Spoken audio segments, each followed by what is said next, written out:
स्वरूप बना लिया। तो बोले महाराज बस अब एक ही चीज की कमी है। बोले सूचना भिजवा दो द्वारिकाधीश को कि असली भगवान आ गए हैं और नकली भगवान का काम खत्म होने वाला है। और एक ब्राह्मण से पत्र भिजवा दिया। पत्र जैसे ही उद्धव जी के हाथ में आया और उद्धव जी ने उस पत्र को पढ़ा, वैसे बड़ी जोर से हंसे। और जब जोर से हंसे तो भगवान ने पूछा क्या हुआ उद्धव? बोले महाराज, बोले असली वाले भगवान जी आ गए हैं, अब नकली वाले भगवान के जाने का समय आ गया है, तैयारी करो। भगवान बोले क्या मतलब? भगवान ने जैसे ही देखा पत्र को तो भगवान भी बड़े हंसे। भगवान बोले अरे पत्र में लिखा था कि असली द्वारिकाधीश मैं हूं, और यदि तुम असली द्वारिकाधीश हो तो यहां पर आकर के मुझसे युद्ध करो और अपने आप को असली साबित करो। अब इधर काशीराज का तो पूरा कार्यक्रम चालू हो गया। अब जैसे ही खटका दबाया पौंड्रक ने, गरुड़ उड़ करके चला। अब तो पूजा पाठ चालू हो गई। काशीराज कहता है प्रभु खूब कमाएंगे। बोले आप हमारे भगवान, मैं आपका पुजारी। अब काशीराज ऐसे ही सभा में आया और आकर के कहता है आज मेरे स्वप्न में भगवान आए थे और उन्होंने कहा आज हम अपने भक्तों को दर्शन देंगे। और जैसे इतनी बात कही तो खटखट करता हुआ गरुड़ आ गया। और भैया यहाँ तो पूजा चालू हो गई, रुपया चढ़ने लगा। और काशीराज ने आरती शुरू कर दी। ओम जय पौंड्रक देवा भक्त जनन के संकट हेवा। अजय से ही कहा और पूजा चालू हो गई, रुपया मानो चालू हो गया। बोलिए पौंड्रक भगवान की, बोली भाली जन जिसकी पाऊ सिंह जय भगवान। अब काशीराज ने तो जो है ऐसे लूटना चालू कर दिया। अब भगवान के बाद जब ये गया, भगवान बोले चलो भाई देखना तो चाहिए। तो भगवान जैसे ही रथ पर आरूढ़ हुए, आज पहुंचे। पौंड्रक आया अपने उसी लकड़ी वाले गरुड़ से, और जैसे ही आया आकर के भगवान के सामने खड़ा हुआ। भगवान तो देख करके ही रह गए, गजब कर दिया, बिल्कुल ये तो मेरे जैसा ही हूबहू है। भगवान मन में सोचते हैं इसने मेरा कितना चिंतन किया होगा।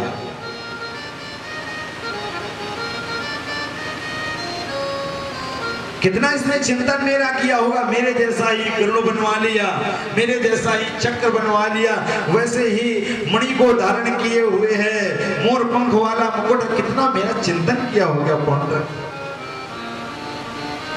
युद्ध हुआ। भगवान ने जैसे ही सुदर्शन को छोड़ा, वैसे ही गया, इसका उद्धार हुआ। भगवान ने इसका उद्धार किया। बोलिए लक्ष्मी नारायण भगवान की, बोलिए द्वारिकाधीश की। आज इसका उद्धार हुआ। अब तो सब जय बोलने बिल्डर ने, पंडित जी पता नहीं किसकी जय बोलो, ऐसा नहीं। हाँ, पंडित जी पहले दिन से कहते हुए चले आ रहे, भैया जय बोलना जरूर। हम आज इसी दिन के लिए कहते थे कि जय बोलो सब लोग। बोलिए द्वारिकाधीश की। अब जैसे ही जय जयकार हुई, पौंड्रक का उद्धार हुआ, ज्योति निकली, भगवान के चरणों में समाहित हो गई। राजा परीक्षित ने कहा प्रभु देखो इसने तो इतना पाप किया था, पाखंड किया था, ये तो पाखंड था। पापस्य खंडा इति पापम, ये पाप का ही मूलभूत है। पाखंड जो है ये पाप का ही एक खंड है। फिर मेरे गोपाल ने इनको ऐसे सायुज्य मुक्ति दे दी, अपने में ही समाहित कर लिया। राजा परीक्षित कहते हैं कि चिंतन करो परीक्षित, कितना गजब का चिंतन किया होगा इसने मेरे गोपाल का। भगवान जैसा बनना भी कोई साधारण बात है। कितना चिंतन किया होगा इसने। भगवान यही कहते हैं, सशंख चक्रां सकरीट कुंडलं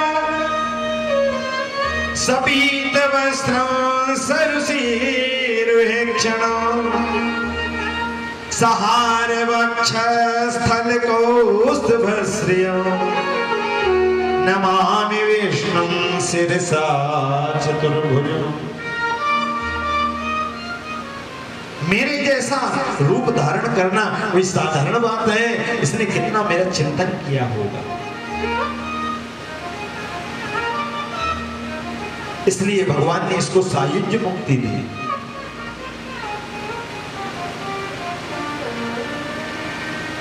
अब पांडव एक दिन भगवान से बोले कि हम लोग राजसूय यज्ञ करना चाहते हैं। तो बोले राजसूय यज्ञ होना है तो भैया उस यज्ञ का ये है कि जब सब पूरे विश्व के जितने भी राजा हैं सब सर्व सहमति दे दें, कोई आपके विरोध में ना हो, तब तो राजसूय यज्ञ किया जा सकता है। तो पता चला गया से पंडित जी महाराज आए, उन्होंने कहा जो जरासंध जी मगध के राजा हैं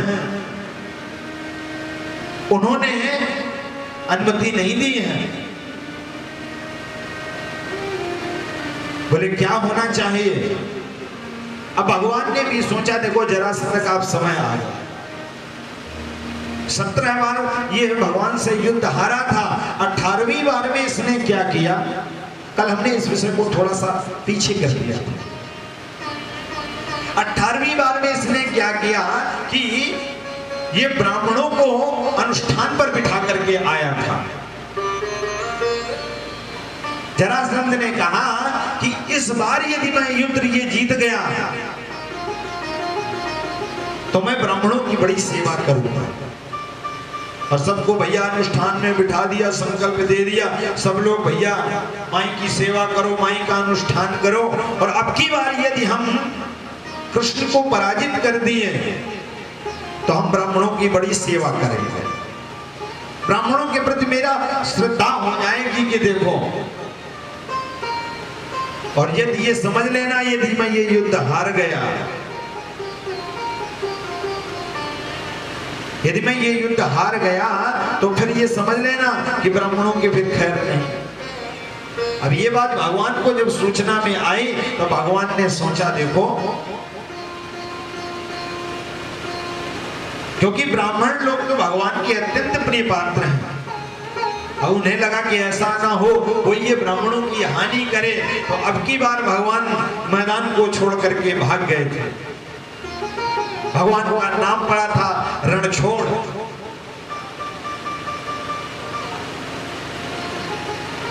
अब इसने कई राजाओं को बंदी बना करके रखा था। सूचना मिली, राजाओं का प्रणय निवेदन आया कि प्रभु हमें इससे मुक्त करवाइए। भगवान ने कहा देखो राजा, इसका समय आ गया है, तो आज अर्जुन और भीम को लेकर के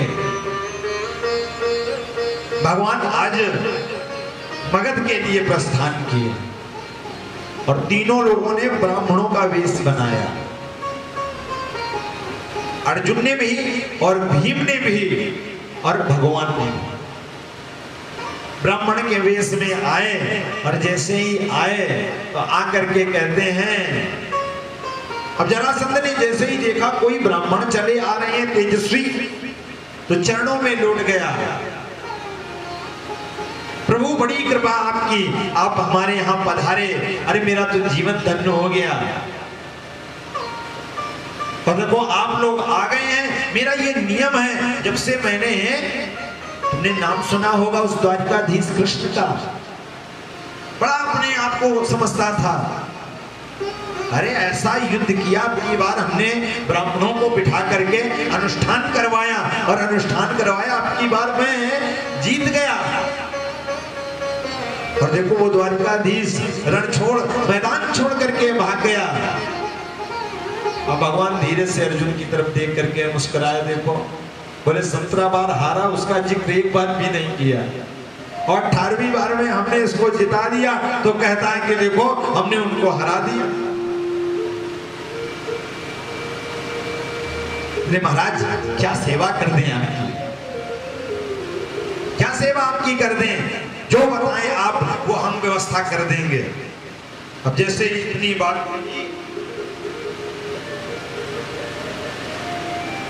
देना चाहते हो, बोले हाँ, बोले वचन दो, बोले वचन दो कि देंगे। जरासंध ने कहा देखो हम ब्राह्मणों को वैसे भी इतना सम्मान करते हैं, जब से हमने द्वारिकाधीश को हराया है उस कृष्ण को, क्या चाहिए मांगो। बोले नहीं पहले वचन दो। तब यहां पर वचन भरवा लिए, 3 बार कहा देंगे देंगे देंगे। अब जब वचन भरवा लिया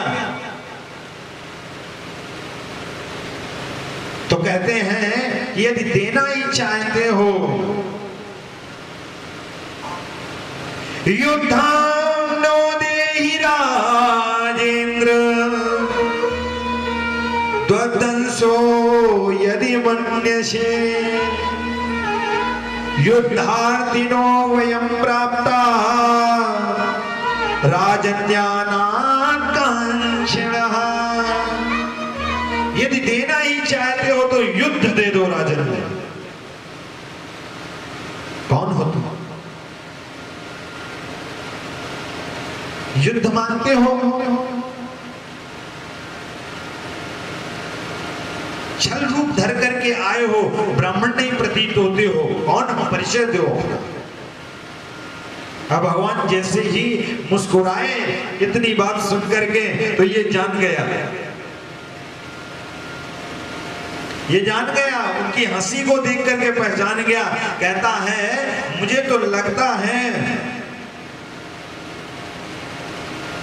तुम्हारी हंसी को हमने कहीं देखा है, तुम्हारी इस मुस्कुराहट को मैंने कहीं देखा है, मुझे लगता है कहीं मैंने आपको देखा है पंडित जी, कौन हो? तो भगवान परिचय देते हैं, कहते हैं देखो जो ये मेरे बगल में खड़े हैं ये मेरी बुआ के बेटे हैं।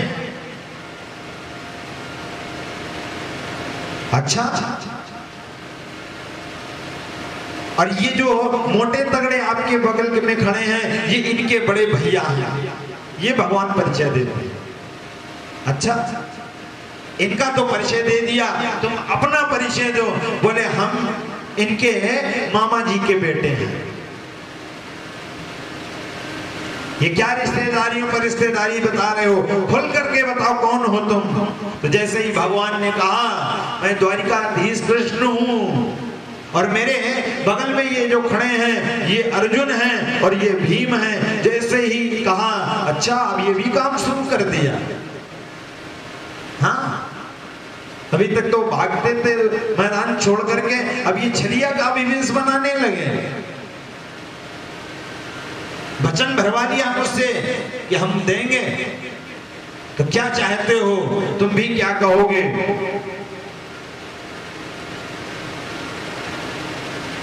तो भगवान कहते हैं युद्धां नो देहि राजेंद्र, युद्ध चाहते हैं। तो जरासंध कहता है कि युद्ध चाहते हैं। अच्छा, कौन करेगा मेरे साथ युद्ध? देखो तुमसे तो मैं युद्ध करूंगा नहीं, क्योंकि तुम मैदान छोड़ करके भाग चुके हो, और जो मुझे पीठ दिखा देता है मैं उससे युद्ध नहीं करता। कोई योद्धा हो तुमसे तो युद्ध करेंगे नहीं। अयं तु वैसा तुल्यो नाति सत्तो न मे समः, अर्जुनो न भवेत् योद्धा भीमस्तुल्यो बलो ममः। देखो तुमसे तो युद्ध करेंगे नहीं, क्योंकि तुम मैदान छोड़ करके भाग चुके हो। अर्जुन भवेत योद्धा, अर्जुन कोई योद्धा है। हाँ, यदि युद्ध करना चाहे तो भीमस्तुल्यो बलो ममः, यदि भीम मुझसे युद्ध करना चाहे तो मैं युद्ध कर सकता हूं। अब भीम दादा बड़े खुश हुए, भीम दादा बड़े खुश हुए। भीम दादा सोचे देखो हमको योद्धा मानता है। जैसे ही इतनी बात कही कि भीम यदि युद्ध करना चाहे तो मैं कर सकता हूं, भगवान ने कहा चलेगा। युद्ध हुआ, पहले दिन का युद्ध हुआ, भीम की नस नस ढीली कर दी जरासंध ने।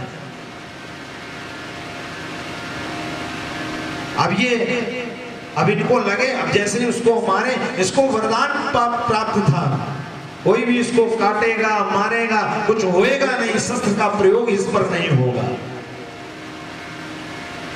अब 1 दिन हो गया, 2 दिन हो गया, 3 दिन हो गया, जब भीम बिल्कुल परास्त हो गए, आज आकर के भगवान से रात्रि के समय वो रोने लगे, गोविंद कुछ करो,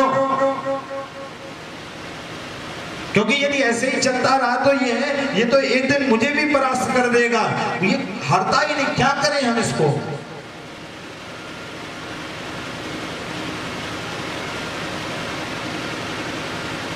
क्या करें हम। भगवान ने कहा चलो ठीक है, क्योंकि भीम दादा के मन में भी कोई अभिमान था कि मेरे जैसा कोई योद्धा नहीं। सारा अभिमान चूर हो गया।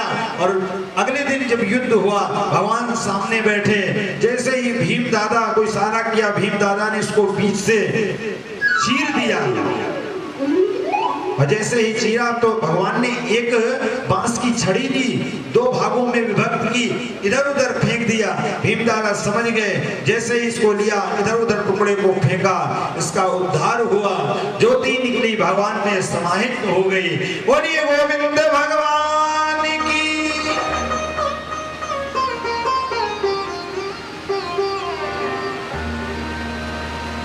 राजसी यज्ञ हुआ, सबको अपने अपने प्रथम पूजा के लिए कहा गया। बोले कृष्ण की प्रथम पूजा होगी। अब शिशुपाल ने विरोध किया था, शिशुपाल का भी उद्धार हुआ। भगवान ने सबके अपने अपने कार्य विभक्त कर दिए, सबको दे दिया। किसी ने कोई कार्य लिया भोजन परोसने का, किसी ने ब्राह्मणों की सेवा का, किसी ने यज्ञ की सेवा का। आज भगवान ने भी एक सेवा ली, उस सेवा का बस केवल यही अभिप्राय था। भगवान ने सेवा जो ली वो ब्राह्मणों के चरणों को धोने की सेवा ली, कि कोई भी ब्राह्मण देवता आएगा उनके चरण हम स्वयं धोएं। उस घंटे को टांगा गया, बोले जब ये आज सूर्य यज्ञ पूरा हो जाएगा तब ये घंटा अपने आप बज जाएगा। लेकिन यज्ञ तो पूरा होने को आ गया, वो घंटा बजा नहीं, सब परेशान हो गए। कुंती मैया आई, हाथ जोड़ करके कहती है प्रभु घंटा बजा नहीं, क्या कोई यज्ञ में कमी रह गई। भगवान कहते हैं देखो यहां से कुछ दूर पर एक संत महात्मा बैठे हुए हैं समाधि में, वो कहते हैं यज्ञ का मतलब ही है ब्राह्मणों को तृप्त करना। जब तक ब्राह्मण तृप्त नहीं होंगे, संत तृप्त नहीं होंगे, तब तक यज्ञ पूरी नहीं हो सकती। आज भगवान पांडवों को लेकर के, भैया कुंती को लेकर के, द्रौपदी को लेकर के चले। जैसे ही आगे पहुंचे, संत महात्मा ने आंखें खोली, बोले महाराज हमारी यज्ञ हो रही है और आप उस यज्ञ में पधारे। बोले हम तो जाएंगे। बोले क्यों? बोले हम जाएंगे यज्ञ में तब जब हमें कोई 1000 यज्ञों का पुण्य देगा। अब जब इतनी बात कही, जब हमें पुण्य देगा तब तो बड़ा गड़बड़ हो गया।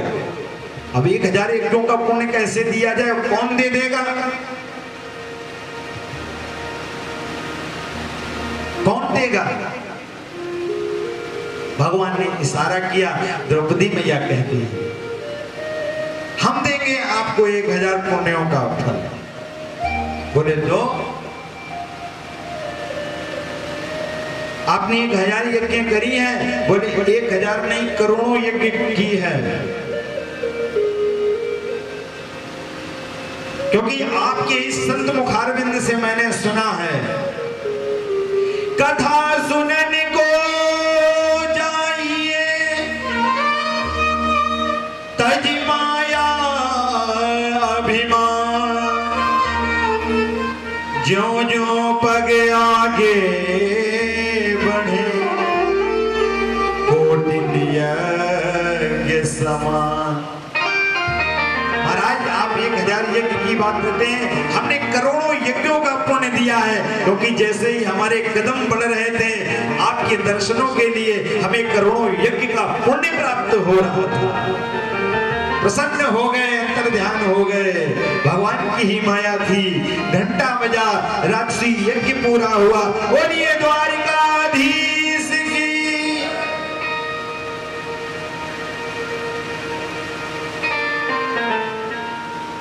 आज भगवान की बड़ी कृपा, हमारे बड़े भैया आए हमको आशीर्वाद देने के लिए, इंतजार कर रहे थे, सीधे अमरनाथ की यात्रा करके आ रहे हैं।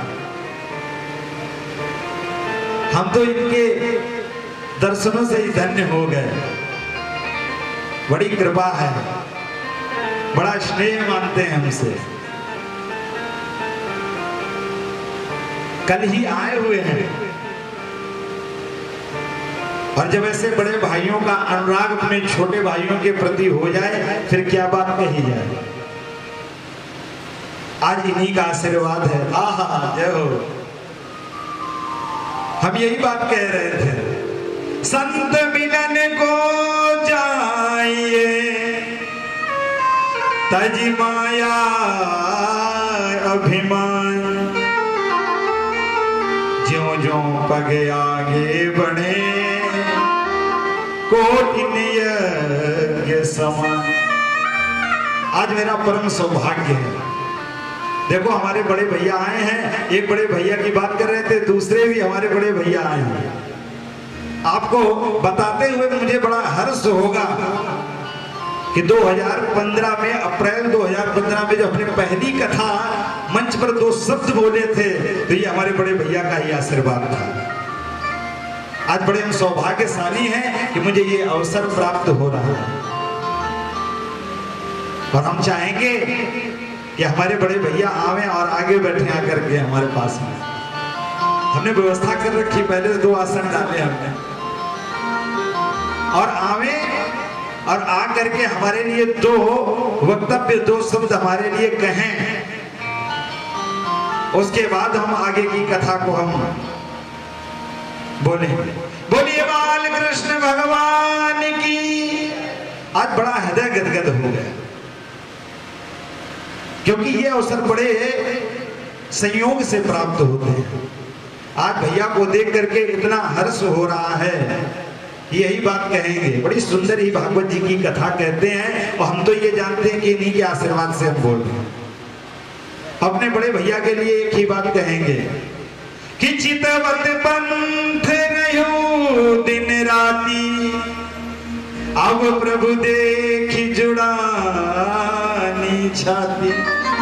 बड़ा परम सौभाग्य है। हम चाहते हैं हमारे बड़े भैया 2 शब्द हमारे लिए बोले।